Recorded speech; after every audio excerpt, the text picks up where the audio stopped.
Welcome back. ఈరోజు దినపత్రికలోని ప్రధానమైన వార్తలపైన విశ్లేషణలో పాల్గొంటున్నారు విక్రమ్ పోల గారు, సీనియర్ అనలిస్ట్.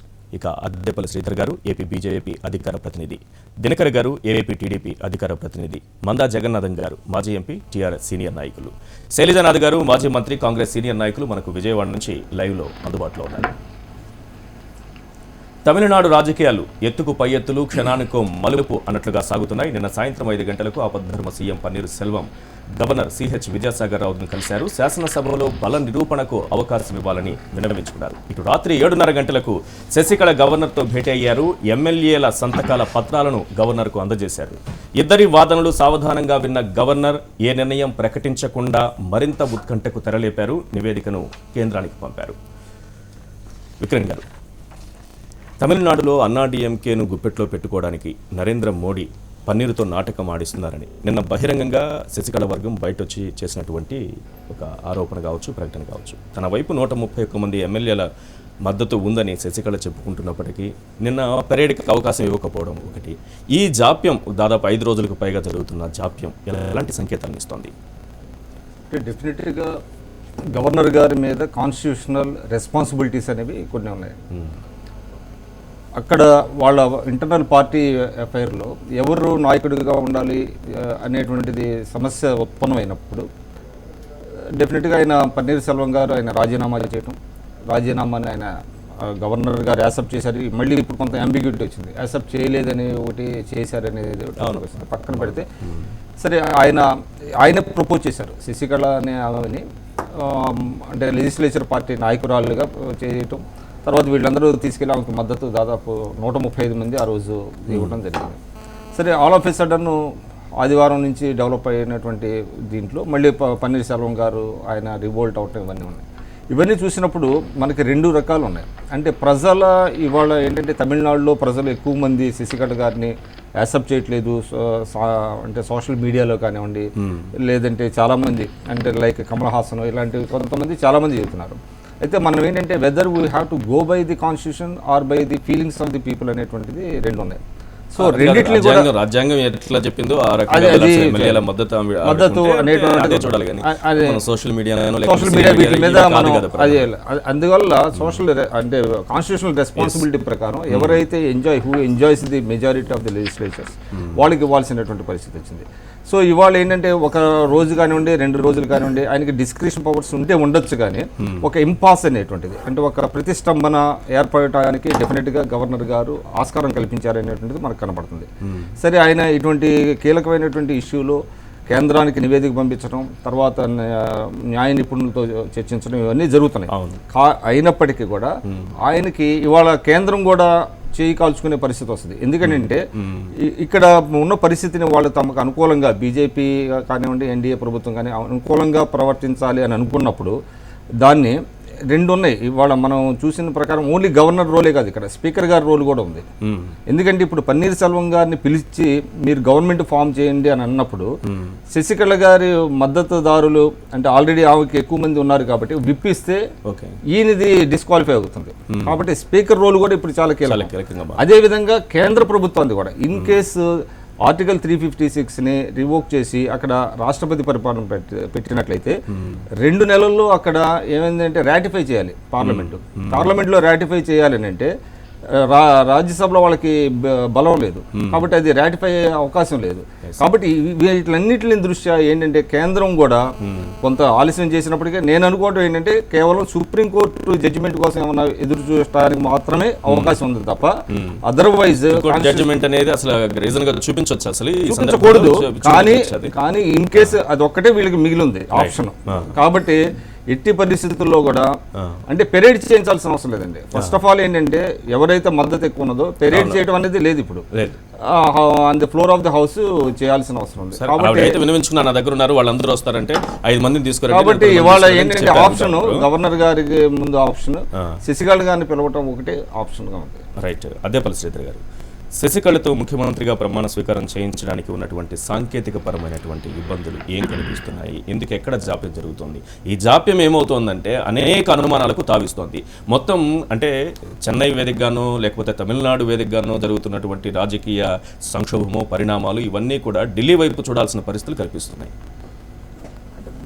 యూజువలీ బీజేపీ అనేటువంటి ఆపోజిట్ ఎవరు ఉంటారు, నేషనల్ లెవెల్లో కాంగ్రెస్ ఉన్నారు. కాంగ్రెస్ లో senior politician, senior minister, home minister చేసి, ఫైనాన్స్ మినిస్టర్ చేసిన చిదంబరం గారు ఓపెన్ గానే సర్టిఫై చేశారు ఏంటంటే whatever Vidyasagar Rao governor of Tamil Nadu incharge and Maharashtra governor, ఆయనకు ప్రెరగేటివ్ ఉన్నది, డిస్క్రిషనరీ పవర్ ఉన్నది, 1 or 2 days పడుతుందని చెప్పి ఓపెన్ గానే ఆయన చెప్పారు. సో టెక్నికల్ గా, లీగల్ గా, మోరల్ గా, కాన్స్టిట్యూషనల్ గా చిదంబరం గారు బికాజ్ ఈ already has done number of things కాబట్టి ఆ రాష్ట్రానికి చెందిన వ్యక్తిగా కూడా ఆయన ఒక సర్టిఫికేట్ ఇచ్చారు. అయితే ఇక్కడ మీరు చిదంబరం గురించి ప్రస్తావించారు కాబట్టి అనాల్సి అహ్మద్ పటేల్ ఏం చెప్పారు, దిగ్విజయ్ సింగ్ ఏం చెప్పారు, గవర్నర్ ఏం చేస్తున్నారని వాళ్ళు ప్రశ్నించారు. అది పట్టించుకోవాలి. Difference. Ahmed Patel is clear politician only, beyond ఎదగలేకపోయారు ఆయన అహ్మద్ పటేల్. అంటే నేను ఎందుకు స్పెసిఫిక్ గా Chidambaram Ahmed Patel is not connected to Tamil Nadu also, Chidambaram is connected to Tamil Nadu. Congress అన్నారు కాబట్టి కాంగ్రెస్ లో కూడా కాంగ్రెస్ సంబంధించి కాంగ్రెస్ లో కూడా మల్టిపుల్ వ్యూస్ ఉంటాయి. బీజేపీలోనే ఉండొచ్చు, దాకా ఎందుకు? సుబ్రహ్మణ్య స్వామి ఏం చెప్పారు, పన్నీరు సెల్వంకి 5 రోజుల అవకాశం మీరు ఇచ్చినా ఇది ఒక పెద్ద స్కామ్ అవుతుంది అని చెప్పారు. నేను చెప్పాను ఈ talks little ahead of the ఇది. కానీ నేను అనేది ఏంటంటే మీరు టెక్నికల్ గా నేను అది చెప్పాను, చిదంబరం వేరే ఏదన్నా కూడా ఇప్పుడు మీరనే గవర్నర్ గారి పొజిషన్ లో ఉన్నా ఒక రోజు లేట్ అవ్వడం అయ్యింది, చెన్నై నుంచి చెన్నైకి రావడం అది తప్పితే నేను వచ్చిన వెంటనే ఒక రోజు కాదు 48 గంటలు పైగానే అంటే మరి రాత్రులు కూడా లెక్కేసుకోవాలి. టెక్నికల్ గా ఆవిడ కాగితం ఇచ్చిన వెంటనే 24 గంటలు స్టార్ట్ అని అలా చెప్పలేము కదా, రాత్రులు కూడా లెక్కేసుకోవాలి. సంక్షోభం కదా, ఈ సంక్షోభంలో అందుబాటులో ఉండడం అనేది జనరల్ గా ఎవరైనా అడుగుతారు. అంటే మీరు అనుకున్న విధంగా పరిగెట్టేయాలి రాత్రులు జనరల్ అనుకో ఆ విధంగా. నేను అనేది ఏంటంటే paneer Selvan acting chief minister today, ఏదేమైనా ఆయన నేను రెసిగ్నేషన్ వెనక్కి తీసుకుంటే అది కుదరదు, అది అయిపోయింది, ఆయనకి టైం ఇచ్చారు అని చెప్పుకోవడం చెప్పారు. అండ్ డిఫర్ అయ్యారు శశికళతో, అండ్ పార్టీ లైన్తో డిఫర్ అయ్యారు. అండ్ ఈ సేయింగ్ దట్ అక్కడ ఉన్న ఎమ్మెల్యేలు వాళ్ళు అనుకున్న విధంగా అక్కడ ఏం లేదు, ఎంతోమంది ఎమ్మెల్యే నాకు సపోర్ట్ చేస్తున్నారు. ఇప్పుడు నా థర్డ్ పార్టీ వ్యూ తీసుకోవాలి గవర్నర్ గారు. పన్నీర్ సెల్వన్ గారు చెప్పిన తర్వాత ఇప్పుడు అక్కడ ఉన్న ఎమ్మెల్యే నేనే నా రిజిగ్నేషన్ లెటరే ఫోర్స్తో ఇచ్చాను అని ఓపెన్ గా చెప్పారు. 1 నెంబర్ 2 అక్కడ ఉన్న ఎమ్మెల్యేలు కూడా బలవంతంగా అట్టు పెట్టారు అన్నారు. ఆ ఇచ్చే సమయంలోనే ఆయన చెప్పుంటే ఇంత గందరగోళం అయ్యేది కాదు. 45 గంటల తర్వాత నోరు తెరిచి ఆత్మొచ్చి నాతో ఆయన కూడా ఆలోచించి ఈ 45 గంటల్లో ఏం జరిగింది, ఆయనకి అంత బలం ఎక్కడి నుంచి వచ్చింది అనేది. అంటే ఆయన బలం వచ్చింది లేదంటే ఇప్పుడు social media Kamal Haasan, Gautami, then Sadhguru, Isha foundation Sadhguru కూడా ఏమన్నారంటే ట్వీట్ చేశారు, democracy is election not self selection అని చెప్పి అన్నారు. దానికి థ్యాంక్ యూ అని పన్నీర్ సెల్వం గారు ట్వీట్ చేశారు. అంటే ఏంటంటే సహజంగా మా సోషల్ సొసైటీలో ఏమనుకుంటున్నారంటే more likely paneer Selvan is a better man, కానీ కంపారిటివ్లీ శశికళ కొంత అడ్వాంటేజ్ ఉంది. బట్ ఆ నెంబర్స్ ఎప్పుడైతే మీరు ఇవి ఉన్నాయని అన్నది కౌంటర్ వెరిఫై చేయాలి కదా, సిగ్నేచర్స్ అని అసెంబ్లీ రికార్డ్స్తో సిగ్నేచర్స్ వెరిఫై చేయాలి కదా. మీరందరూ అంటే శశికళ గ్రూప్ అనుకున్నది ఏంటంటే ఆ కాగితం నుంచి బ్రహ్మాండం మరి 2 రోజులు 6 రోజులు టైం తీసుకోవాలి. How can we do it? Because there is a counter claim. ఆ సిగ్నేచర్ అవునా కాదా అన్నది కూడా వెరిఫై చేయాలి కదా. ఈ రోజంతా వెరిఫై చేసి then he'll come out. Right. Sailajanath గారు, ఏంటి ఈ కాంగ్రెస్ లో కూడా భిన్న వాదనలు వినిపిస్తున్నటువంటి పరిస్థితి కనిపిస్తోంది. ఒకవేళ అక్రమాస్తుల కేసును ఒక సాకుగాను చూపి ఆలస్యం చేయడమే అనేది అయితే ఒక సాంకేతిక కారణంగా ఏదన్నా కనిపిస్తే పరోక్షంగా అది పన్నీర్ సెల్వంకి మేలు చేసినట్లు కాదా? కేంద్రం జోక్యం ఏ రకంగా కనిపిస్తోంది? ఈ జాప్యం ఏమన్నా పన్నీర్కి ఉపయోగపడుతుందా? అసలుకి అంతసేపు కాదు కదండి, కాంగ్రెస్ పార్టీలో భిన్నాభిప్రాయం అంటే వ్యక్తుల మధ్య భిన్నాభిప్రాయం ఉండి ఉండవచ్చు. ఓకే, ఒకరు రాజ్యాంగం నుంచి మాట్లాడుతూ గవర్నర్ బాధ్యతగత అని చెప్పారు తప్పనిస్తే మైనస్ ప్లస్లు వాళ్ళు డిస్కస్ చేయలేరు. అటు దిగ్విజయ్ సింగ్ కానీ ఇంకెవరు కానీ. చిదంబరం గారు అయితే ఒక అడుగు ముందుకెళ్ళి is no need of her అని చెప్పాడు. నేనేమంటా అంటే ఇంత ఇష్యూలో పన్నీర్ సెల్వం అయినా లేకపోతే శశికళ అయినా పరిపాలించాల్సింది తమిళ ప్రజల్ని, తమిళ రాష్ట్రాన్ని వాళ్ళ పరిపాలనని సాగించాలి ప్రజల కోసం. సో ఒక డిస్కషన్ వచ్చినప్పుడు దాన్ని అది చర్చలోకి వస్తుందండి. ఇప్పుడు పాపం రాజ్యాంగబద్ధంగా అయితే శశికళని ప్రమాణ స్వీకారం చేయించాలి.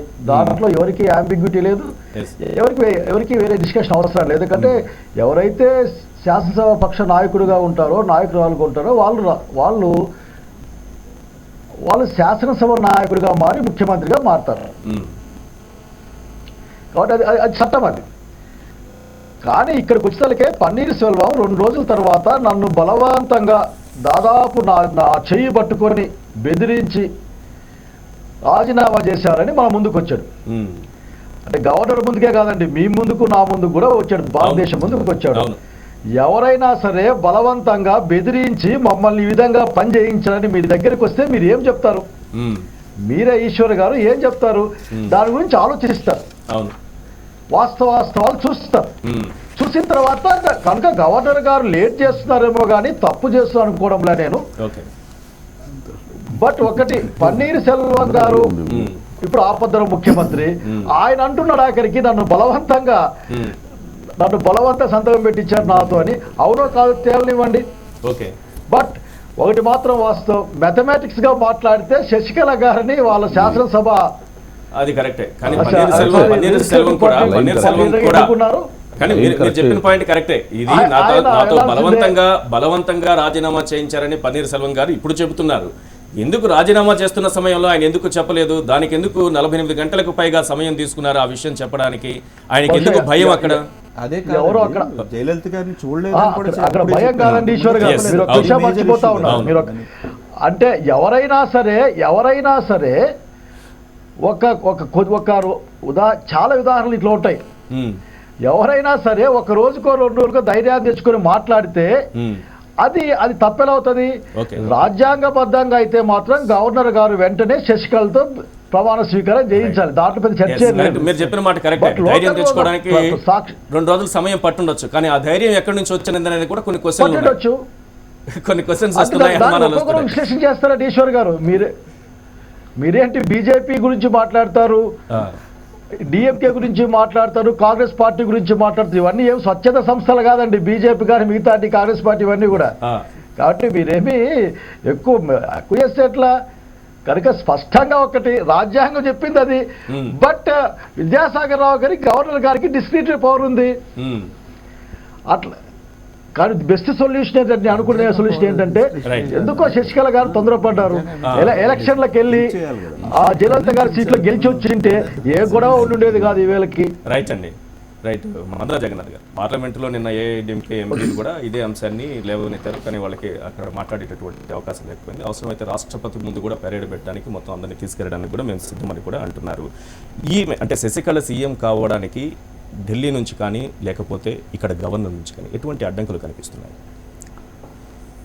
ప్రస్తుతం ఏదైతే గవర్నర్ గారు చర్య తీసుకున్నారో అది 100% ఆయన ప్రజాస్వామ్యబద్ధంగా రాజ్యాంగ పరిధిలో తీసుకున్నారు. దాని తప్ప కొట్టుకోవాల్సిన అవసరం లేదు. నాకు సపోర్ట్ ఉందండి, నన్ను వెంటనే ముఖ్యమంత్రి చేసేయండి అన్నంత మాత్రం చేయవలసిన అవసరం లేదు. So you will examine the issue. That is the prerogative of the governor. First governor గారు కన్విన్స్ కావాలి there is a real support వీళ్ళకి కింద ఉన్నది. ఇక్కడ ఒకటి గమనించవలసి ఏమిటంటే, first of all is not the full time governor to the Tamil Nadu ఒకటే. నెంబర్ 2, మీరు crisis there is no crisis and there is governance. ఇప్పుడు ఆయన రాజీనామా చేసిన తర్వాత అపద్ధర్మ సీఎం అక్కడ ఉన్నారు, there is no vacuum there. దానికి తొందరపడి దాన్ని ఒక నిర్ణయం తీసుకుంటే దాని పర్యావసరం ఎట్టుంది? ఒక పక్క సరే ప్రజల ఫీలింగు పక్కన పెట్టండి, ఏంటంటే దాన్ని మనం రాజ్యాంగం వద్దని దాన్ని ఓవర్లుక్ చేసి చేయలేము దాన్ని. కానీ ఇక్కడ ఏమవుతుందంటే ఎమ్మెల్యేల లిస్ట్ ఇచ్చారు నిన్న. వాడు ఎప్పుడు ఇచ్చారు అది? వీళ్ళంతా పన్నీర్ సెల్వంని పిలిచి వాడికి అతనికి చెప్పలేదంటే అక్కడ పోయినాక బలవంతం రాజ్యం పెట్టి అతనికి క్లెయిమ్ చేస్తున్నాడు. అప్పుడు తీసుకున్న సంతకాల లిస్ట్. అవునా? అయితే ఇప్పుడు ఫ్రెష్ లిస్ట్లో ఏముంది? ఇవన్నీ గవర్నర్ డౌట్లు వస్తాయండి. ఇప్పుడు ఒకవేళ పన్నీర్ సెల్వము అతను రివోల్ట్ కాకుండా ఉండి ఇటువంటి సంతకాలు కలిస్తే ఏ బదులు ఉంటే కాదు, రైట్ అవే శశికళ గారు రండి కుర్చీ మీద కూర్చోండి అనేయచ్చు, ఆ సమస్య ఇది. బట్ వేరే పన్నీర్ సెల్వం క్లియర్గా అతను ఏం చెప్తున్నాడు? ఒక ముఖ్యమంత్రిగా నేను ఒక ప్రమాణం చేసిన తర్వాత ఒక ముఖ్యమంత్రిని లేదా మాజీ ముఖ్యమంత్రి అప్పటికి పేషెంట్ కాదు జయలలిత గారు ఆయన కూడా చూడటానికి పోని విధంగా లేదా రెస్ట్రిక్షన్స్ పెట్టి ఎక్స్ట్రా కాన్స్టిట్యూషనల్ పవర్ ఈనాడు నేను సీఎం అవుతానని చెప్పి క్లెయిమ్ చేసేటప్పుడు గవర్నర్ గారు ఇది ప్రజాహిత కార్యక్రమా లేక తమిళ ప్రజలకు సరైన లేదా ఆలోచించవలసిన అవసరమైతే ఉంది కదండి. నెంబర్ 2, ఇక్కడ ఏంటంటే నువ్వు అప్పుడు ఇచ్చిన లిస్ట్ ఇది ఫ్రెష్ లిస్ట్ కాదు ఇది. నెంబర్ 3, అన్ని ఛానళ్ళు పేపర్లు 80 మంది ఉన్నారు 20 మంది ఉన్నారని అంటున్నారు. నెంబర్ 4, సుప్రీంకోర్టు ఏం చెప్పిందంటే పారేడింగ్ కాదండి, it has to be proved in the floor of the house. Floor of the house. ఇందాక మీరు విప్ ఇవ్వచ్చు అన్నారు మీరు అన్నమాట. విప్ ఎప్పుడు ఇస్తారు? When your ask to form the government appoint అయినాక ఓటింగ్ అప్పుడు విప్ వస్తుంది. ఇప్పుడు కాదండి, విప్ రాదు. ఇప్పుడు కాదు. ఒకవేళ పన్నీర్ సెల్వం లేకపోతే first the question is appointment of CM కదా. అవును, అపాయింట్మెంట్ సీఎం చేయడానికి గవర్నర్ గారు ఈ must convince himself that there is no crisis absolute గా ఈమెకు ఉంది, ఈయనకు ఉంది అనేది ఇది కావాలి కదా. ఇటువంటి తరుణంలో ఒకవేళ మనకి పన్నీర్ సెల్వంకి అవకాశం ఇచ్చి బల నిరూపణకి ఒక నిర్దిష్ట టైం ఏదైనా సెకండ్ పార్ట్ లో వస్తుందండి. పెట్టారు. ఫస్ట్ ఇక్కడ గవర్నర్ గారు కన్విన్స్ కావాలి కదా, ఆయన ఎక్స్ప్లోర్ చేయాలి ఆయనకున్న పరిధిలో. ఆయనకు ఇప్పుడు డీజీపీతోనూ వీళ్ళతోనూ మాట్లాడడానికి ఏదో పిలిచారని చెప్పేసి ఇవన్నీ తీసుకోకుండా ఇటువంటి తరుణంలో లేదా నిర్ణయం తీసుకుంటే అది లాంగ్ రన్ ఎఫెక్ట్ ఉంటుంది అండి. యాస్టీజ్గా లేదా ఈమె మీద సరే కేసులు ప్రూవ్డా అన్ప్రూవ్డ్ అన్నప్పుడు దేర్ ఆర్ అలిగేషన్స్. ఆమె ఏ పవర్ లేనప్పుడే లేదా జయలలిత గారిని చుట్టూ పెట్టుకుని రాష్ట్రాన్ని ఆర్థిక వ్యవస్థని కుప్పకూల్చడానికి ప్రయత్నం చేసింది. కుప్పకూల్చడం అనే లేక అవినీతి కార్యక్రమం ఇంత పెద్ద అన్నప్పుడు when power comes to you, దాన్ని మనం గవర్నర్ గారు మరి కరప్షన్ ఉన్న వాళ్ళని అధికారం ఇవ్వడానికి ఇది నడుస్తున్నాయి. కానీ నడుస్తున్న కేసులు జడ్జిమెంట్ వస్తూ ఉందని చెప్పేసి అంటారు సోమవారము. బట్ ఆ పవర్ గవర్నర్ గారికి రాజ్యాంగంలో ఉంటుంది. ఆయన unless he gets convinced there is no vacuum, governance no vacuum. ఇక్కడ అపధర్మ ప్రధాన సీఎం అంటే ఆయన నిర్ణయాలు తీసుకోకూడదు ఎక్కడ లేదండి. పాలసీ మ్యాటర్స్ మీద వీటి ఉండే కానీ తప్ప రొటీన్ గవర్నెన్స్ అంతా ఆయన చేయొచ్చు. ఆయన అటువంటి ఇప్పుడు పన్నీర్ సెల్వం కామ్గా ఉన్నారంటే పార్టీ దీంట్లో దృష్టి క్రైసిస్ రావద్దన్న దాంట్లో ఒక దాంట్లో ఉన్నారు అనుకోవడానికి ఆస్కారం ఉంది. డెఫినెట్గా లేదా ఇది ఈ was asked to resign and duress అనేది అందరికీ తెలుసు. కాబట్టి మనము గవర్నర్ గారికి కేంద్ర ప్రభుత్వానికి లేదా ఏదో ఆపాదిస్తూ డ్రామా ప్లే చేసి మీరు నాకు మాటికి అంటున్నారు శక్తి ఎక్కడి నుంచి శక్తి ఎక్కడి నుంచి. నేనంటే నాకేం వస్తుంది శశికళ వర్గం అనేది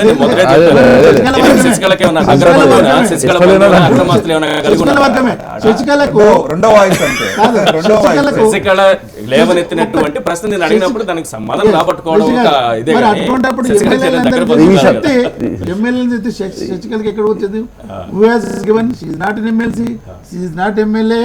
ఆ తర్వాత ఆవిడ పార్టీ. కాబట్టి ఇటువంటి తరుణంలో శశికళకు ఏమి లేనిదే నేను ఉద్దేశిస్తాను.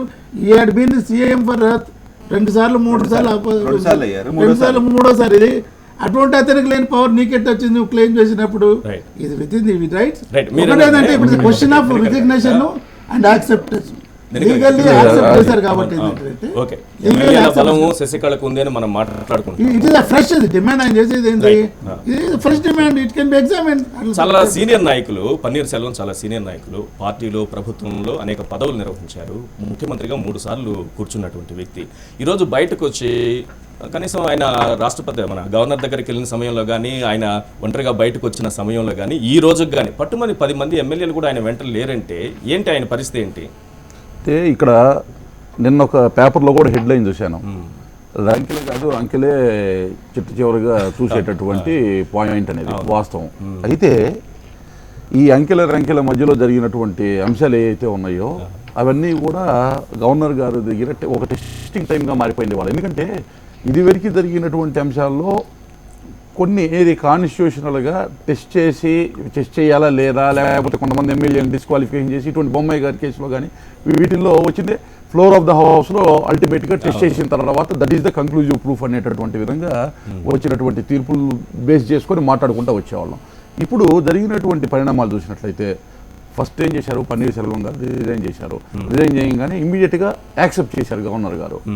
అంటే కేంద్ర ప్రభుత్వం ఆధీనంలో పనిచేసేటటువంటి గవర్నర్కి ఇంకో రకమైనటువంటి వెర్షన్ బాగుంటే ఇమీడియట్గా యాక్సెప్ట్ చేయాల్సినటువంటి అవసరం లేదనేది నా ఫీలింగ్. కాబట్టి first one point with is very clear. Next step దగ్గరికి వచ్చేటప్పటికి ఆమెని ఏఐడిఎంకి జనరల్ సెక్రటరీగా ఎంపిక చేసుకున్నారు అని చెప్పి అన్నారు. కానీ తర్వాత డిసెట్ కొంచెం మొదలయ్యే క్రమంలో పార్టీ నిబంధనల ప్రకారం ఆమెకి ఆ జనరల్ సెక్రటరీగా అపాయింట్ చేసేటటువంటి ఆ పవర్ని ఎక్సైజ్ చేసేటటువంటిది లేదనేది ఒక పాయింట్ వచ్చింది. ఎలక్షన్ కమిషన్ కూడా రేజ్ చేసింది. వెంటనే అది అవ్వగానే పన్నీర్ సెల్వం గారు ఏమన్నారంటే నన్ను ఒత్తిడి చేసి నన్ను ఇబ్బంది పెట్టి నాతోటి రాజీనామా చేయించుకున్నారు అనేటటువంటి అంటే ఒక సీక్వెన్స్ ఇందులో ఉన్నప్పుడు ఇప్పుడు థర్డ్ స్టెప్ ఎక్కడైతే వచ్చిందో గవర్నర్ గారు కూడా ఇమీడియట్గా చెప్పంగానే పరిగెత్తుకుంటే ఇక్కడికి రాలేదు అనేటటువంటి ఎలిగేషన్ కూడా అంత కరెక్ట్ కాదు. ఎందుకు కాదంటే ఈ in-charge governor for Tamil Nadu already మహారాష్ట్రకి చేస్తున్నారు. ఆయనకి ప్రీఆక్యుపైడ్ షెడ్యూల్స్ ఉన్నాయి క్లియర్గా. అవి ఎప్పుడో ముందు ఫిక్స్ అయినాయి అనేది కూడా చెబుతున్నారు. కాబట్టి దాని మాటన అందులో ఇంకొకళ్ళని అయితే ఒక రకంగా మనం ఆలోచించాలి. విద్యాసాగర్ రావు గారి క్యారెక్టర్ కానీ కండక్ట్ కానీ గతంలో ఉన్నటువంటి ట్రాక్ రికార్డు మనం చూసిన తర్వాత వ్యక్తిగతంగా కూడా అతన్ని ఆ విధంగా మాట్లాడేటటువంటి పరిస్థితి, రాజకీయ కోణంలో ఎవరైనా మాట్లాడే ప్రయత్నం చేస్తే చేయొచ్చు, కానీ వ్యక్తిగతంగా మాట్లాడలేము. మాట్లాడిన జనాలు రిసీవ్ చేసుకోరు. అయితే ఇక్కడ ఏమవుతుందంటే వచ్చింది ఒక డెసిషన్ తీసుకోవాలి అనేటప్పుడు ఆ అపాయింట్మెంట్కి సంబంధించి చరిత్రలోకి వెళ్ళినప్పుడు జనాల దగ్గరకు వచ్చేటప్పటికి నాకు తెలిసి పార్టీలతో సంబంధం లేకుండా ప్రతి ఒక్కరికి పన్నీర్ సెల్వం గారి మీద మటుకు ఒక సాఫ్ట్ కార్నర్ అయితే ఉంది. దానికి కారణం ఏంటంటే అంతకుముందు 2 సార్లు జయలలిత గారికి ఇబ్బంది కలిగినప్పుడు ఆమె మరణించిన తర్వాత ఎప్పుడైతే ఆ కాన్స్టిట్యూషన్ మెకానిజం బ్రేక్ కాకుండా కంటిన్యూటీ చేయగలిగేటటువంటి వ్యక్తి ఒక పన్నీర్ సెల్వం అని గతంలో జయలలిత చెప్పటము, మరణించిన తర్వాత కూడా పార్టీ ఆ విధంగానే వాడుకుంది. అంటే ప్రజల్లో ఒక సంకేతము వెళ్ళింది, ఓకే ఈ నెక్స్ట్ ఇతను యాక్సెప్టబుల్ పర్సన్ అని. శశికళ దగ్గరకు వచ్చేటప్పుడు ఒక నిమిషం సార్, శశికళ దగ్గరకు వచ్చేటప్పటికి గతంలో ఎప్పుడు ఒక ఎమ్మెల్యేగా పోటీ చేయడానికి అవకాశం లేదు. రాజకీయ పరంగా డైరెక్ట్గా ఇన్వాల్వ్ కావడానికి జయలలిత గారు కూడా ఎప్పుడు కూడా యాక్సెప్ట్ చేయలేదు. అయితే శశికళ గారి దగ్గరికి వచ్చేటప్పటికి 2011లో ఒకసారి ఇంట్లో నుంచి కూడా బయటికి పంపించే పరిస్థితి వచ్చింది. రాజకీయపరమైనటువంటి నిర్ణయాల్లో కొన్ని వీళ్ళు మన్నార్గుడ్ మాఫియాని ఇన్వాల్వ్ చేసి ఏదో చేస్తున్నారు అనేటటువంటి దాంతో నాకు సంబంధం లేదు, నేను రాజకీయాలతోటి ఏ విధంగా ముడిపడకుండా నేను వస్తాను అన్నాక మళ్ళీ ఆమె తీసుకుందని ఆ లెటర్ ఏదో చేశారు. అయితే ఇవన్నీ ఒక ఎత్తైతే జనాల దగ్గరికి వచ్చేటప్పటికి కొంత కన్విన్స్ అయ్యేటటువంటి విధంగా పన్నీర్ సెల్వంకి ఇంకొంచెం పొలిటికల్గా నిర్ణయించిన స్టెప్ ఏదైతే ఉందో ఫోయేజ్ గార్డెన్ని మాన్యుమెంట్గా మారుస్తాననేటప్పుడు ఆమె యొక్క స్మృతులని ప్రజల్లోకి తీసుకెళ్లగలిగేటటువంటి వ్యక్తి పన్నీర్ సెల్వం మాత్రమే. ఆమె ఏమైంది, శశికళ ఏమనింది, ఆ ఇంటికి రైట్ లేదు, ఆస్తికి మీద మాట్లాడింది, కానీ ఈ విధంగా మాట్లాడబోయేటప్పటికి ఎస్ ఈమెకున్నటువంటి జయలలిత మీద ఉన్న భావన అంబిషన్ మాత్రమే, పొలిటికల్ గా అంబిషన్, ఆస్తుల మీద అనేది ఉంది. అయితే ఎమ్మెల్యేల గురించి మాట్లాడేటప్పటికి ముందు 130 మంది అని లిస్ట్ ఏదైతే తీసుకొచ్చారో ఆ 130 మంది యాజ్ ఇట్ ఈస్ గా కరెక్ట్ గా ఇలాగే ఉన్నారా, పన్నీర్ సెల్వం లాగా ప్రజలు పెట్టి చేయించుకున్నారా, ఇవన్నీ ఎగ్జామిన్ చేయాలి. ఇండివిజువల్ గా ప్రతి ఒక్కరిని మాట్లాడిన తర్వాత నిర్ణయం తీసుకునేటటువంటి అవకాశం కానీ మనం పరిణామాలు చూస్తే వైపు ఎందుకు ఎమ్మెల్యేలు వెళ్ళకపోతున్నారు, భయాలైతే ఉన్నాయి. నేను అడిగే ప్రశ్నల వల్ల కారణాలు ఏంటి అనేది ఇదివరకు జరిగిన గత అనుభవం బట్టి తెలుస్తుంది. ఎన్టీ రామారావు గారు, నాదెండ్ల భాస్కర్ రావు గారు ఆ రోజు గవర్నర్ గారు రోలు, విక్రమ్ గారు చెప్పగలరు, దినకర్ గారు చెప్పగలరు, దగ్గరగా ఉన్నారు. తదనంతరం ఎన్టీ రామారావు గారు, చంద్రబాబు నాయుడు వైస్రాయ్ ఎపిసోడ్, ఎవరు సీఎంగా ఉన్నారు, ఎవరు సీఎం అయ్యారు, ఆ రోజు స్పీకర్ గారు రోలు, ఆ రోజు ఎమ్మెల్యేలు ఎటుపక్క ఉన్నారు, ఎటుపక్క వెళ్ళారు. మీరు ఇందాక అన్న క్వశ్చన్, ఎన్టీ రామారావు గారు ఉన్న ఎమ్మెల్యేలు అక్కడ ఉన్నారు, ఆయన గేట్ దగ్గరికి వెళ్ళి రమ్మన్నా కూడా రానివ్వలేదు. ఆ రోజు పోలీస్ కమిషనర్ రోలు, స్పీకర్ గారు రోలు, ఇవన్నీ ఎందుకు జరిగింది అని ఇవన్నీ ఇప్పుడు పన్నీర్ సెల్వం గారి దగ్గర ఎందుకు ఎమ్మెల్యేలు లేరు, అక్కడ హోటల్లో ఉన్నారు, అక్కడ దాకా వెళ్ళలేరు.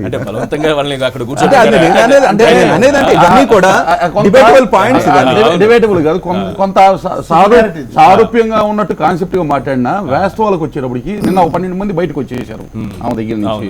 ఇంకో 10 మంది మేము ఉండలేము ఎక్కడ అని చెప్పి మాట్లాడుకోండి. అంటే ఇవి వాస్తవాలా లేకపోతే మీడియాకి స్ప్రెడ్ చేసి అనేది కూడా అర్థం కావట్లేదు. అయితే ఇంకొకటి అసలు బొమ్మాయి కేసులో చెప్పిన ఫ్లోర్ ఆఫ్ ది హౌస్ లో టెస్టింగ్ కి కూడా ఇక్కడ అనేది కంక్లూజివ్ ఎవిడెన్స్ అయినా కానీ పన్నీర్ సెల్వం ఆల్రెడీ రాజీనామా చేసి యాక్సెప్ట్ చేసిన తర్వాత వేరే వ్యక్తిని శాసనసభాపక్ష నాయకుడిగా ఎంపిక అయిన తర్వాత అతనితో ప్రమాణ స్వీకారం చేసిన తర్వాతే కదా టెస్టింగ్ కి రాగలిగేది, ముందెలా రాగలరు? కాబట్టి ఇక్కడ చాలా పీఠముళ్ళుగా పేరుకుపోయి ఉన్నటువంటి అంశాలు ఎవరికి అవకాశం లభిస్తుంది టెక్నికల్ గా చూసినప్పుడు పన్నీర్ సెల్వం శశికళలో ఎవరికి అవకాశం లభించే ఒకవేళ దినకర్ గారు లాస్ట్ లో కన్క్లూజన్ పీఠముడులు అన్నారు. పీఠముడులు వేసింది ఎవరు? అది ఈ పీఠముడులు విప్పాల్సిన వాళ్ళే పీఠముడులు వేసుకుంటూ వెళ్తున్నారు, అందరూ వేసుకున్నారు, ఒకళ్ళు వేసుకున్నారు. అట్లా కాదు, పీఠముడు ఈ అంటే ఇప్పుడు యాజ్ పర్ కాన్స్టిట్యూషన్ పెద్దలు జగన్నాథం గారు ఉన్నారు, శైలజానాథ్ గారు చెప్పారు. ఇవన్నీ కూడా ఏంటంటే behind the scenes unless there is a political power 100% చేస్తే ఇబ్బందులు తలెత్తున్నాయి. విక్రమ్ గారు ఒక్క నిమిషం, తమిళనాడు రాజకీయాలు ఒక్క పాయింట్ విక్రమ్ గారు చెప్పింది దానికి 100% విక్రమ్ గారు చెప్పింది కరెక్ట్. ఎందుకంటే శశికళ గారికి ఏమో సీఎం కావాలనేటటువంటి కోరిక ప్రగాఢంగా ఉంది. That is motive. పన్నీర్సెల్వం ఎప్పుడు టెంపరీ, నేను పర్మనెంట్ కావాల్సిన అవకాశం ఉంది కాబట్టి నేను కావాలని ఆయనకు ఉంటుంది. డిఎంకేకి ఏఐడిఎంకి వీక్ కావాలంటే ఇది ఒక ఆపర్చునిటీ అనేటటువంటి స్కీమ్ వాళ్ళ దగ్గర ఉంటుంది. బీజేపీ దగ్గరికి వచ్చేటప్పటికి సరే ఒక అవకాశం ఏఐడిఎంకితో మాకు సత్సంబంధాలు ఆల్రెడీ ఉన్నాయి, ఇబ్బంది లేకుండా మనం బెనిఫిట్ చేసుకోవాలని వాళ్ళకు. కాంగ్రెస్ ఏమనుకుంటుంది, సరే ఈ డిఎంకే తోటి మనం ఎల్ఐసికి వెళ్ళాం కదా, ఏదైనా తేడా వస్తే మాకు ఎవరికి లేదు ఇందులో రాజకీయ కోణం, అందరికీ ఉంది. అంటే రాజకీయ ప్రయోజనాలు ఇమిడి ఉన్నది కాబట్టి ఇది ఇంత కాంప్లికేట్ అవుతున్నది, ఇంత ఇంపాస్ అనేటువంటిది కొనసాగుతున్నది. అయితే దీనికి వన్స్ ఫర్ ఆల్ పులి స్టాప్ పెట్టాల్సిన బాధ్యత గవర్నర్ గారి మీద ఉన్నది, కేంద్రం మీద ఉన్నది. దీన్ని ప్రొలాంగ్ చేస్తూ వెళ్తే ఇదేమవుతుందంటే దాంట్లో ఏంటంటే గవర్నెన్స్లో ఎక్కడా కూడా ఇది లేదు, అంతా సజావుగా జరుగుతున్నప్పటికీ ప్రజల్లో ఒక అన్రెస్ట్ మొదలయ్యే పరిస్థితి వస్తుంది. అది టోటల్గా ఏంటంటే రాష్ట్రం మీద మొత్తం మీద రిఫ్లెక్ట్ అవుతూ ఉంటుంది.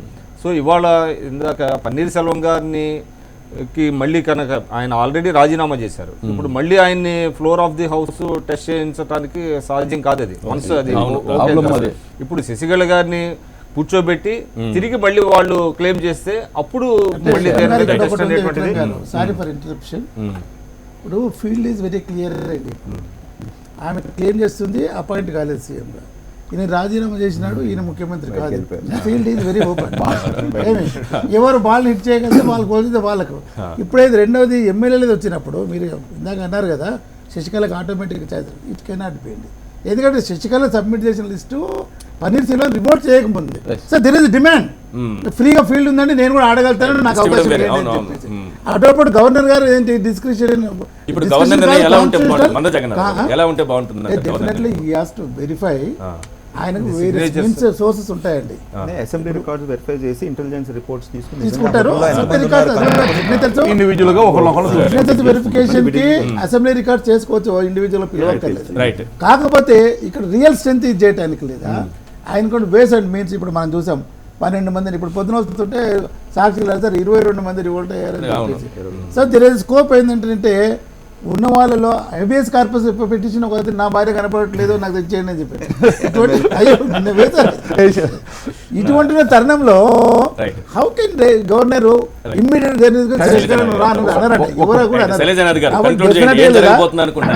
లేదా గవర్నర్ గారు తమిళ ప్రజలు శశికళని సీఎం గా ఇష్టపడడంలే. టెక్నికల్ పాయింట్ ఉపయోగించుకొని శశికళ గారు వస్తా ఉన్నారు ముందుకు, ఒక చట్టంలో ఉన్న పదాలను ఉపయోగించుకొని. నేను అడిగేది ఏమంటే అసలుకి రాజకీయాలు చేయకుండా రాజకీయ పార్టీలు ఉండవు. బెస్ట్ ఆప్షన్ ఏంటంటే తమిళనాడులో జయలలిత పేరు మీద ఎలక్షన్ లో పోయి గెలిచి అన్నాడీఎంకే ప్రభుత్వం కానీ పార్టీ కానీ జయలలిత గారు మరణించిన తర్వాత ఇంత గొడవ వచ్చినప్పుడు తమిళనాడుకి మరొకసారి ఫ్రెష్ ఎలక్షన్ లో పోతే అన్ని సమస్యలు పరిష్కారం అయితే అనుకుంటా ఉన్నాను. మీరు అన్నట్టు శైలజానాథ్ గారు, ప్రజలు శశికళ వైపు లేకపోవచ్చు, కానీ ఎమ్మెల్యేలు శశికళ వైపు ఉంటే ప్రజలు మాత్రం ఏం చేయగలరు, ఏం చేద్దామని రాజ్యాంగం ఆ రకంగా చెప్పిన తర్వాత అంటే అందువల్ల ఏంటి రాజ్యాంగం అనే విషయం కంటే కూడా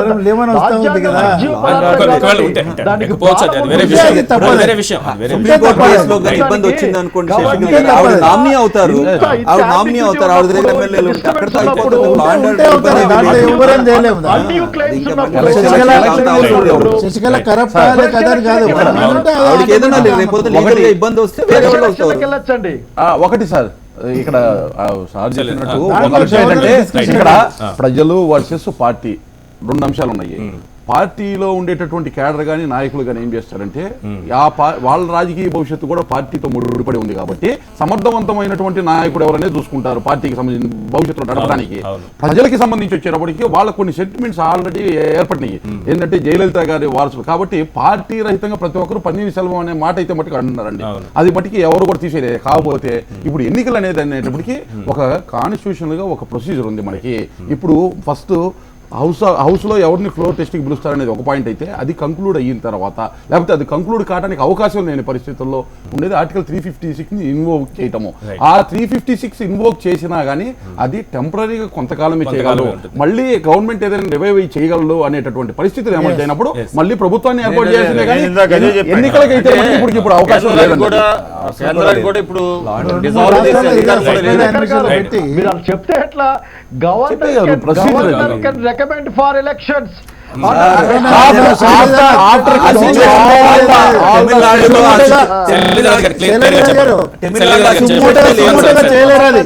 గవర్నర్ సుమోటగా చేయలేరు.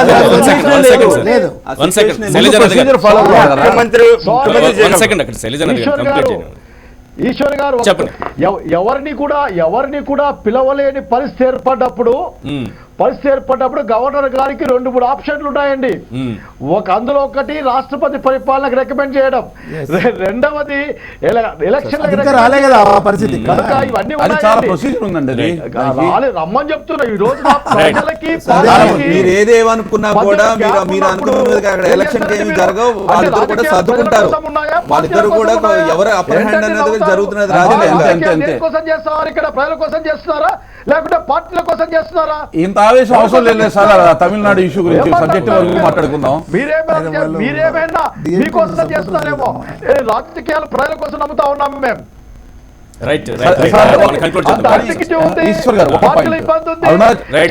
మధుసూదన్ అనే వాళ్ళ చైర్మన్ కూడా మారి ఇప్పుడు బయటకు వచ్చాడు.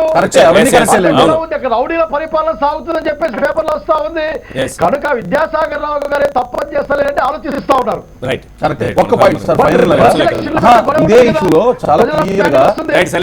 ఇదే ఇష్యూలో క్లియర్ గా అరుణాచల్ ప్రదేశ్ ఇష్యూ జరిగినప్పుడు సుప్రీంకోర్టు బెంచ్ ఏం చెప్పిందంటే, విత్ ఇన్ ద 4 walls లో ఏ పొలిటికల్ పార్టీలో జరిగేటటువంటి అంశాలు, ఏది disagreement with in the party వ్యక్తుల మధ్య కానీ ఆ నాయకుల మధ్య కానీ డిస్కంటెంట్ డిసెన్షన్ ఉన్నప్పటికీ కూడా వాటిలో గవర్నర్ ప్రమేయం ఏమీ ఉండదు, గవర్నర్ చూడటానికి లేదు. అలాగే ఆ ర్యాంక్స్ అండ్ ఫైల్స్ మధ్య వచ్చినటువంటి అబ్స్టకిల్స్ ఏమైనా ఉన్నా దానికి కూడా సంబంధం లేదు. అయితే గవర్నర్ ఏం చేయాలంటే, ఇప్పుడు governor must keep clear of any political horse trading and even unsavoury political manipulations. These 2 are important. ఇప్పుడు పన్నీర్ సెల్వం చెప్తుందంటే హార్స్ ట్రేడింగ్ జరుగుతుంది, పొలిటికల్ మ్యానిపులేషన్ జరిగేటటువంటి అవకాశం శశికళ చేస్తుంది. కాబట్టి నన్ను ఆ భాగంలోనే నన్ను ప్రజలు చేసి రాజీనామా చేయించింది కాబట్టి కన్సిడర్ చేయమని గవర్నర్ గారిని అప్పీల్ చేశారు. ఇప్పుడు గవర్నర్ గారి దగ్గర ఇప్పుడు కంక్లూజివ్ డెసిషన్ తీసుకోవాల్సినటువంటి అవకాశం. గవర్నర్ గారికి డిస్క్రిషనరీ పవర్ ఉన్నప్పుడు ఇప్పుడు హార్స్ ట్రేడింగ్ ఎక్కడి నుంచి స్టార్ట్ అయింది, ఎందుకు స్టార్ట్ అయింది? Because of there is inordinate delay on the part of the governor అండి. బికాజ్ ఆయనకి ఉన్న అంటే కమ్యూనికేషన్ లేదు. చాలా మీరు అన్నట్టుగా ఇందాక 48 hours పాటు కమ్యూనికేషన్ లేకుండా ఉండటం వల్ల ఈ హార్స్ ట్రేడింగ్, ఈయన మళ్ళీ రివోల్ట్ ఇవన్నీ జరిగినాయి. హార్స్ ట్రేడింగ్ అనేది నాట్ ఆన్ పార్ట్ ఆఫ్ ఇక్కడ శశికళ గారి క్యారెక్టరు ప్రజలని అదంతా తీసారు. మనది ఏంటంటే మనది రిప్రజెంటేటివ్ డెమోక్రసీ, మనది డైరెక్ట్ డెమోక్రసీ కాదు. కాబట్టి ఇదంతటికి ఎవరు ఆస్కారం కల్పిస్తున్నారు? ఎప్పుడైతే మీకు ఎక్కువ అంటే డిలే ఎక్కువైతే వచ్చిందో అక్కడ ఇవన్నీ మొదలవుతాయి, ఈ సమస్యలన్నీ మొదలవుతాయి. కాబట్టి హార్స్ ట్రేడింగ్ లేకపోతే జంపింగ్ ఇవన్నీ ఎక్కడ జరుగుతున్నాయంటే ఎప్పుడైతే ఈయన రివోల్ట్ అయ్యాడో పన్నీర్ సెల్వం గారు అక్కడి నుంచి మొదలైంది. అది ఎందుకు మొదలైంది? Because of the delay. కాబట్టి మనం ఏంటంటే ఉన్న వాస్తవాలు మాట్లాడుకోవాలి. ప్రజల ఇప్పుడు ఇందాక అన్నారు శైలజానాథ్ గారు కరెక్ట్గా మాట్లాడారు. ప్రజల ఆకాంక్షలు, ప్రజల యొక్క ఫీలింగ్స్ ఉన్నప్పుడు మనం చూసాం. అంటే ఆంధ్రప్రదేశ్ ప్రజలందరూ కూడా యునైటెడ్గా ఉండాలన్నారు రాష్ట్రం, తెలంగాణ ప్రజలేమో విడిపోవాలన్నారు. కానీ మెజారిటీ ఎటు ఉందండి? అంటే కలిసి ఉండాలన్న వాళ్ళ సంఖ్య ఎక్కువ ఉండొచ్చు, అది మనం చెప్పలేము. అంటే ప్రతి వాళ్ళు ఓటు కాబట్టి. బట్ ఏంటంటే ఇఫ్ గో బై ఇక్కడేమో 10 జిల్లాలు ఉన్నాయి, అక్కడ 13 జిల్లాలు ఉన్నాయి. కానీ కాన్స్టిట్యూషన్ ఏం చేసింది? రాష్ట్రాన్ని బైఫర్కేట్ చేసింది. ఎందుకు? Because of the technical. అందరూ లేఖలు ఇచ్చారు, అందరూ ఒప్పుకున్నారు కాబట్టి చేశారు. కాబట్టి అక్కడ కూడా పార్లమెంట్ చేసింది. కాబట్టి ఇక్కడ ఏంటంటే ప్రజల ఎమోషన్స్ టెంపరీయా లేకపోతే అదేంటంటే తిరిగి రేపు పొద్దున్న ఎన్నికల్లో మళ్ళీ వాళ్ళు ఆ ఎమోషన్స్ని వాళ్ళు చూపించవచ్చు. కాబట్టి గవర్నమెంట్స్ కానీ ఏదైనా కూడా మన ఉన్న దీంట్లో రిప్రజెంటేటివ్ డెమోక్రసీలో ఎమ్మెల్యేలు ఇది ఉంటుంది తప్ప ప్రజలు ఇప్పుడు ఉన్న తమిళనాడు రాజకీయాలు ఢిల్లీనే కాదు మనల్ని కూడా బాగా ఆక్యుపై చేస్తాం. ఇక్కడ మనకి తెలంగాణకి ఎయిమ్స్ మంజూరైంది 2014 జూలై 1 నుంచి ఎన్నో ప్రయత్నాలు చేసిన తర్వాత 2.5 ఏళ్లలో మొన్న బడ్జెట్లో వస్తుందని ఎన్నో ఆశలు పెట్టుకున్నాము. సరే అప్పుడు కూడా రాలేదు. తర్వాత జితేందర్ రెడ్డి మన లోక్సభలో మాట్లాడుతున్న సమయంలో గట్టిగా తన బాధల్ని అంటే తెలంగాణ బాధల్ని ఏకరవ పెట్టడంతో ఎట్టకేలకు నిన్న మంజూరైంది. ముందుగా తెలంగాణకు ఎయిమ్స్ మంజూరైనందుకు శుభాకాంక్షలు. టీఆర్ఎస్ కృషి చేసినందుకు ఇదే స్ఫూర్తి. మీకు చెప్తాను, మీకు ధన్యవాదాలు చెప్తాను ఇచ్చినందుకు. వాళ్ళకి శుభాకాంక్షలు చెప్పిన తర్వాత ధన్యవాదాలు చెప్పడానికి అలా కాదు, దానికి శుభాకాంక్షలు ధన్యవాదాలు రెండింటికి తేడా ఉంది. అక్కడ ఏం జరిగింది అన్నది కదా. అవును అవును, ఇదే స్ఫూర్తితో ఇంకా చాలా ఉన్నాయి. మన ఆయన చెప్పిన ఏకరవ పెట్టిన అంశాల్లో చాలా అంశాలు ఉన్నాయి. లోక్సభలో జితేందర్ రెడ్డి గారు చెప్పి ఇవన్నీ కూడా సాధించుకోగలము అని అనిపిస్తుంది. ఎట్లా అనిపిస్తుంది? ఒక విషయం అండి, ఇక్కడ ఇప్పుడు మామూలు చట్టాలు అమలు తర్వాత దీనికి విభజన చట్టానికి చాలా డిఫరెన్స్ ఉంది. విభజన చట్టం చేసిన దాని తర్వాత స్టేట్లు విడిపోయిన తర్వాత ఇమ్మీడియట్గా యాక్షన్స్ తీసుకొని దాంట్లో ఇమ్మీడియట్గా ఇంప్లిమెంట్ చేయాలి. వేరే చట్టాల్లో కొద్దిగా అటు ఇటు డిలే అయినా కానీ దాని మీద పెద్ద ఇంపాక్ట్ ఉండదు. ఇక్కడ మీరు అన్నట్టు సెంటిమెంట్స్ ముడిపడి ఉన్నాయి. రెండోదిగా ఈరోజు ఇద్దరు సీఎంల ముందు ఎవరు అనేది చెప్పేది వాళ్ళకు టగ్ ఆఫ్ వార్ నడుస్తూ ఉంది. ఎవరు ఎక్కువ తెచ్చుకోగలుగుతాం, ఎక్కువ తెచ్చుకోలేదు, టగ్ ఆఫ్ పోటీ కూడా మంచిదే అయింది కదా. అది మంచిదే, ఆహ్లాదకరమైన పోటీ ఉండాలి. ఆహ్లాదకరమైన పోటీ తెలియకుండానే మీకు చాలా చేస్తున్నాం. ఎక్కడ ఇప్పుడు మా జితేందర్ రెడ్డి మేము కొట్లాడేస్తేనే వచ్చింది అన్నప్పుడు మాకు ఎడ్యుకేషనల్ ఇన్స్టిట్యూషన్స్ ఇవ్వలేదు. మీరు ఐఐటీలో ఇవన్నీ మాకు ఇవ్వనే లేదు, క్లియర్గా లేదా దాంట్లో కూడా విభజన చట్టం రాసి పెండింగ్ ఉంది. ఇవన్నీ ఇవ్వకుండా చాలా ఇచ్చామంటే అయితే ఒకటే శుభ పరిణామం.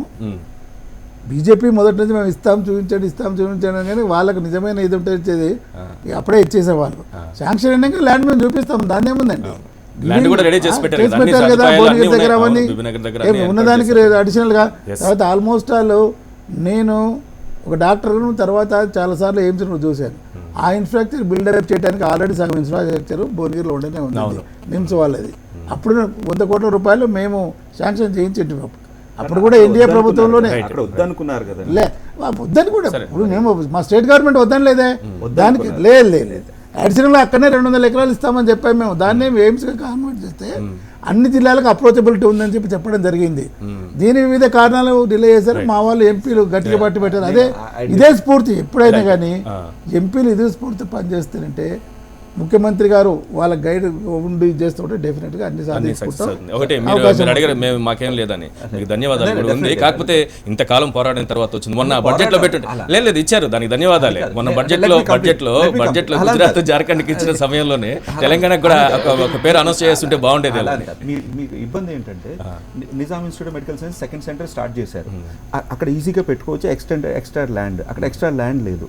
ఆ అసెట్స్ అన్ని హ్యాండ్ ఓవర్ చేస్తుంటే ఇక్కడ స్టేట్ గవర్నమెంట్లో కొంత డిస్కషన్ జరిగి there are 3 land proposals.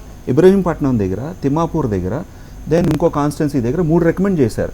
Recommend చేస్తే ఆ ల్యాండ్ పాకెట్ ఇవ్వడానికి ఇబ్బంది పడి మళ్ళీ వెనక్కి వచ్చింది. 3 సార్లు ఫైల్ వచ్చింది. 3 సార్లు all India institute medical science team హైదరాబాద్కి వచ్చి ఇన్స్పెక్ట్ చేశారు. చేసిన తర్వాత ఇవన్నీ ఏంటంటే మరి సైమిల్టేనియస్గా ఆంధ్రప్రదేశ్ కూడా ఇచ్చారు కదా. అంటే ఇప్పుడు ఎక్కడ ఎలా ఉంటుందంటే ల్యాండ్ ఒకటి hand holding by the state government with central government team. అక్కడ కొంత ఫెయిల్ అయ్యారు తప్ప ఇవ్వకూడదని ఏం లేదు. On paper all institutions will be coming, but simultaneous land అన్నది ఇవ్వాలి. ఇప్పుడు ఆంధ్రప్రదేశ్ ప్రభుత్వం గిరిజన యూనివర్సిటీకి ఇప్పుడు దాకా ల్యాండ్ ఇవ్వలేకపోయారు, మిగతా అన్నీ ఇచ్చారు. సో అలాగా కొన్ని ఆగుతాయి. గిరిజన యూనివర్సిటీ కూడా ల్యాండ్ ఇవ్వడం జరిగిందండి, ఇవ్వలేదని అంతకు ముందు డిలే అయింది కదా.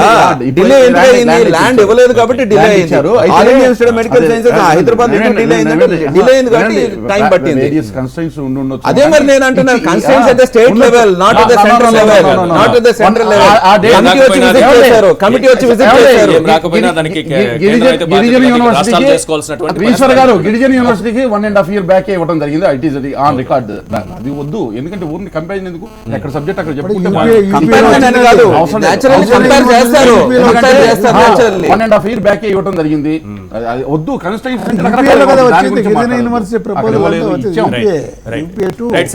మీరేం చెప్తారు? నేను మా కేంద్ర ప్రభుత్వం డిమాండ్ ఒక్కటే, పునర్వ్యవస్థీకరణ చట్టంలో చెప్పిన అంశాలని అట్లాగే మా రాష్ట్రానికి ప్రత్యేక కేటగిరీ హోదాను కేంద్రం తక్షణం ఇవ్వాలి. అక్కడ ఉన్న వాళ్ళంతా మాకు సాయం చేయమని కోరుకుంటా ఉన్నారు. మేమందరం సంపూర్ణమైన మద్దతు మీకు ఎవరికి dispute లేదు.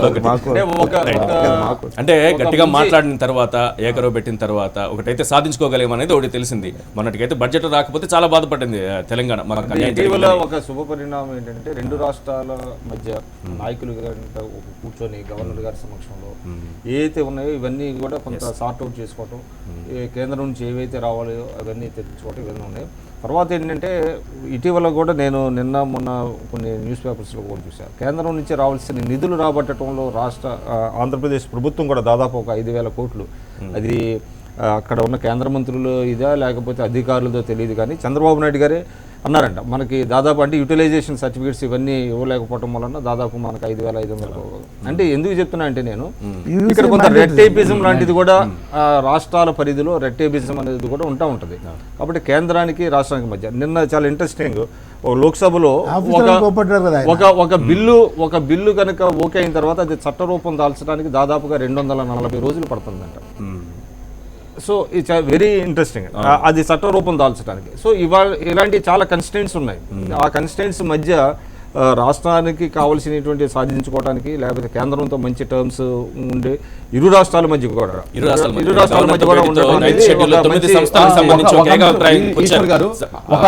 రాష్ట్రాలకి ఒక మంచి అవకాశం అయితే ఇప్పుడు వచ్చింది. ఎందుకంటే ఇది వరకు రాష్ట్రానికి ఇంత అని బడ్జెట్ లో కేటాయించే క్రమంలో ఉండేటటువంటి దాన్ని తీసేసి ఈ డిపార్ట్మెంట్ వైజ్ ఇచ్చినప్పుడు ఎవరైతే పెర్ఫార్మ్ చేస్తామో ఏ స్టేట్ వాళ్ళకి నిధులు రావడం జరుగుతుంది. ఇదివరకు ఏంటి అవసరం లేని స్టేట్స్ కి నిధులు ఇస్తే ఏది ఆ పర్టికులర్ సబ్జెక్ట్ వాళ్ళు యూజ్ చేసుకోలేని పరిస్థితి, నిరుపయోగం ఉండేటటువంటి ఫండ్స్ ని దాని నుంచి బయటకు వచ్చే అవకాశం ఒకటి అయితే ఇప్పుడు స్పష్టంగా కనబడుతుంది. లాస్ట్ ఇయర్ కూడా మేము ఆ విధంగా వాడుకున్నటువంటి అదనపు ప్రయోజనం పొందినటువంటి శాఖలు కూడా కొన్ని ఉన్నాయి లాస్ట్ ఇయర్. అది వాడేసుకోవడం కాదు, యూటిలైజేషన్ సర్టిఫికేట్ కూడా ఇవ్వాలి.